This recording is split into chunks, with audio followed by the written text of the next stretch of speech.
Hello, my name is AJ Kumar. I'm an accountant, a CPA at Sai CPA Services. Today, we'll talk about qualified opportunity zone. How do we defer taxes? How do we avoid paying taxes at all by investing money into qualified opportunity zone? What's the difference between qualified opportunity zone versus qualified opportunity property versus qualified opportunity fund? When should you invest? Why should you invest? And how you should invest money to defer capital gain taxes. But let's take a step back. Go back to the history for a second here. What used to happen when you had large capital gains by selling a property, by selling a business, you were allowed to reinvest that money to avoid, to defer capital gain taxes.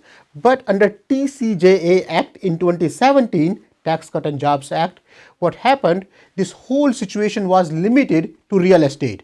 Now, if you have gains from the stock market, if you have gains by selling the business, you cannot really reinvest those gains and defer the taxes. That's where the capital gain taxes are created and opportunity zone becomes more important. 1031 exchange now after TCJA is limited to real estate property. So what happens if you invest money into qualified opportunity zone, you don't have to pay taxes, and there are rules around it, and there are situations when you can and when you cannot. But let's take a step back first. Let's understand what qualified opportunity zone is and how you should go about it. So in the whole country, there are some underdeveloped area.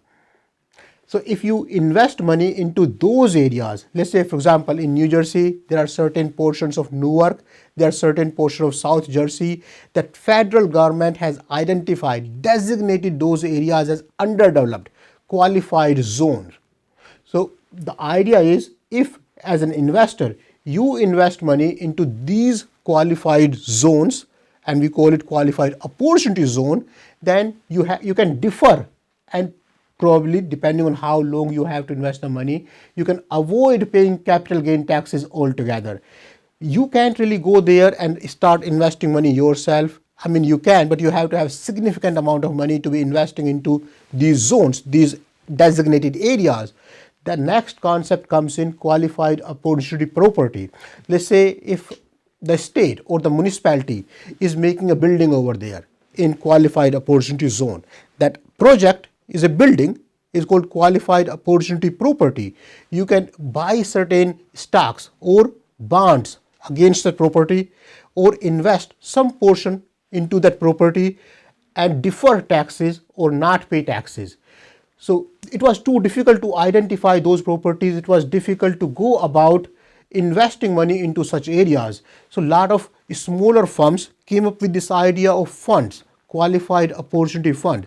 They are privately managed funds where you can invest money, and ideally these funds are investing at least 90% of their collected money into these qualified opportunity zone, into qualified opportunity properties. So buying a portion of the qualified opportunity fund makes it easier for the investor to invest into qualified opportunity zone, qualified opportunity property. So the idea is, and it's a win-win, the way the government looks at it, you invest money into qualified opportunity zone, you get some tax benefit, and these opportunity zone, these underdeveloped areas gets developed. You have to keep the money in that property, in that fund, in that area for at least 5 years.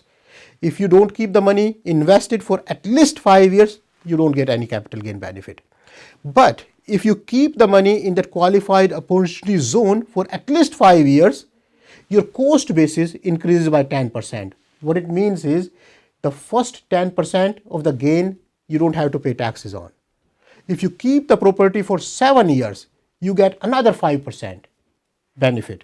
If you keep your money in the qualified opportunity zone, the whole capital gain can be avoided. Meaning, if you keep the money in the qualified opportunity fund for at least 10 years, you do not have to pay any capital gain taxes at the time of selling this property, or at the time you take the money out of this qualified opportunity fund. There are risks associated with it. In theory, like anything else, your money is invested and the property did not do as well, or the property valuation fell down. So it's not risk-free investment. Please consider the risk associated with it. Please check the reputation of the fund you are investing in. Please make sure you do your homework to check the area, the property that you are trying to invest in. The idea here is that capital gains can be avoided by investing money into qualified opportunity zone. This idea was not as popular prior to 2017 only because a lot of people were able to invest money into the real estate to defer the gain. Now, since that 1031 exchange is limited to the real estate property, if you have gains from the business, if you have gain from the stock market, you have to pay the capital gain taxes. For last couple of years, this qualified opportunity zone idea has become hot. So please do your research, make sure you know the risk of your investment and consider investing into qualified opportunity zone. Again, my name is Ajay Kumar. I'm an accountant, a CPA. For any question, please feel free to call me or write back to me.